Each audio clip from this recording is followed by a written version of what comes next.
जय माताजी मित्रों, मारी चेनल ममतानी रसोई में तमारुं स्वागत है।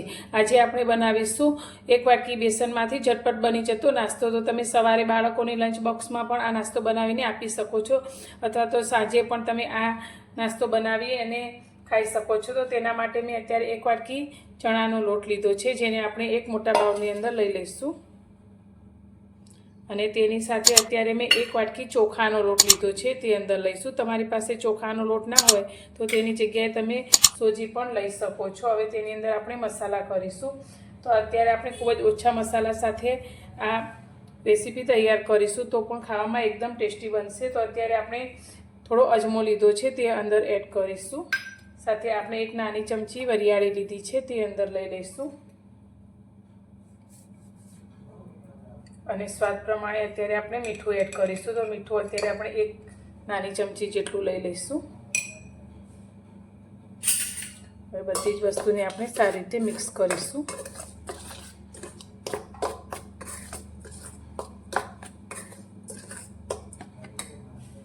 હવે આની અંદર આપણે જે વાટકીથી લોટ લીધો છે તે જ વાટકીથી આપણે એક વાટકી જેટલું પાણી રેડીશું।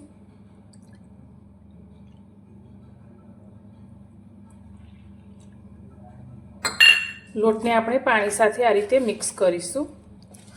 તો પહેલાં આપણે એક વાટકી જેટલું જ પાણી લઈ અને લોટને સારી રીતે મિક્સ કરશું। જે રીતે જરૂર પડશે તે રીતે આપણે પાણી અંદર એડ કરીશું।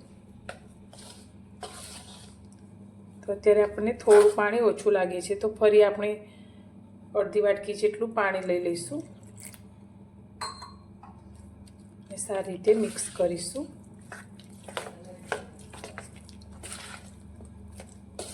પાણી આપણે બહુ વધારે પડતું નથી લેવાનું, પણ આ રીતે થોડું ઘટ્ટ આપણું બેટર થાય તેટલું પાણી આપણે અંદર લેવાનું છે।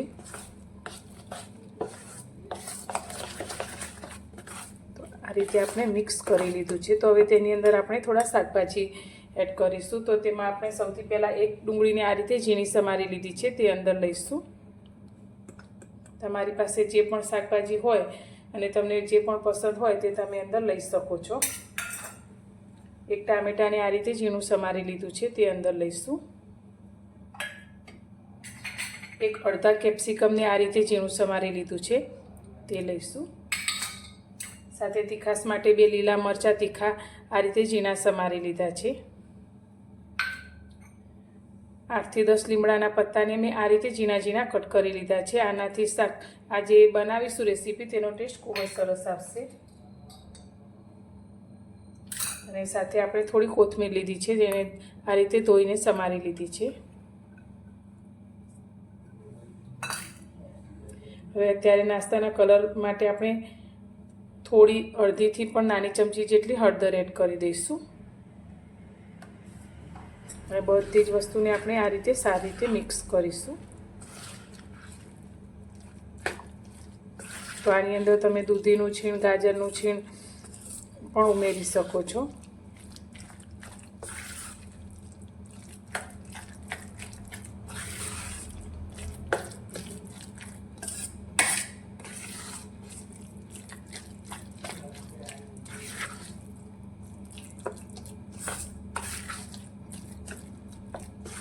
બધી જ વસ્તુ આપણે બરાબર મિક્સ કરી લીધી છે। તો આપણું જે આ બેટર છે એ થોડું ઘટ લાગે છે, તો ફરી આપણે 2 ચમચી જેટલું પાણી રેડીશું।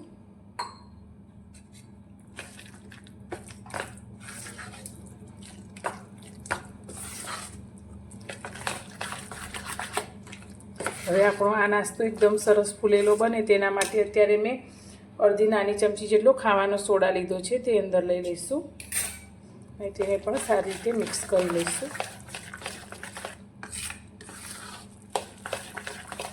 હવે આને આપણે જરા પણ રેસ્ટ આપ્યા વગર તેનો નાસ્તો બનાવી લઈશું।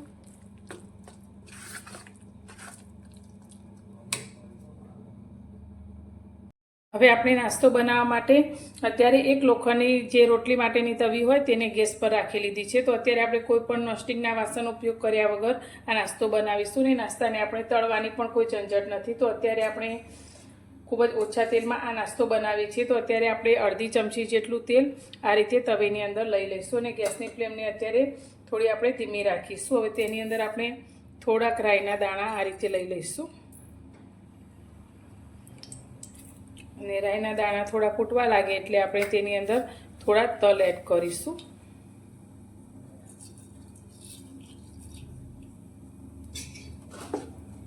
તલ અને રાઈ આપણા સારી રીતે ફૂટી જાય એટલે હવે આપણે જે બેટર તૈયાર કરીને રાખ્યું છે તેમાંથી આપણે આ રીતે 2 ચમચા જેટલું બેટર અંદર લઈ લઈશું અને તેને આપણે આ રીતે થોડું ફેલાવી લઈશું. તો બહુ પાતળું પણ નહીં અને એકદમ જાડું પણ નહીં, એ રીતે તેને આપણે આ ફેલાવીશું.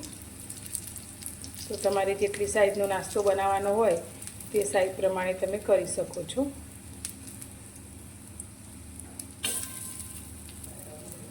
હવે ધીમા ગેસની ફ્લેમ પર આને નીચેનું પડ શેકાય અને ઉપરથી થોડું ડ્રાય થાય ત્યાં સુધી તેને થવા દઈશું અને ઉપરથી પણ આપણે થોડા તલ આ રીતે લગાવી લઈશું.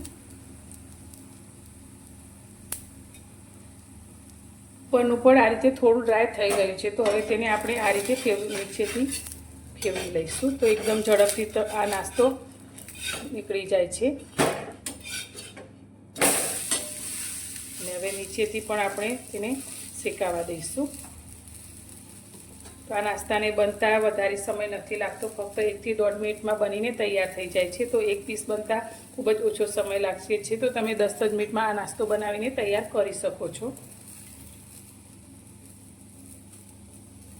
તો હવે નાસ્તાને આપણે આ રીતે નીચેથી પણ પલટાવી લઈશું.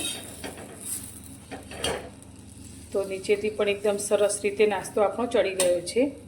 હવે તેને આપણે પ્લેટમાં કાઢી લઈશું ને આ રીતે આપણે બનાવેલા બેટરમાંથી બીજો નાસ્તો પણ તૈયાર કરીશું. તો મિત્રો તૈયાર છે આપણો નાસ્તો. તો એકદમ હેલ્ધી અને ખાવામાં પણ ખૂબ જ ટેસ્ટી. તો તમે જોઈ શકો છો આપણો નાસ્તો અંદરથી પણ એકદમ સરસ રીતે અને જાળીદાર તૈયાર થયો છે.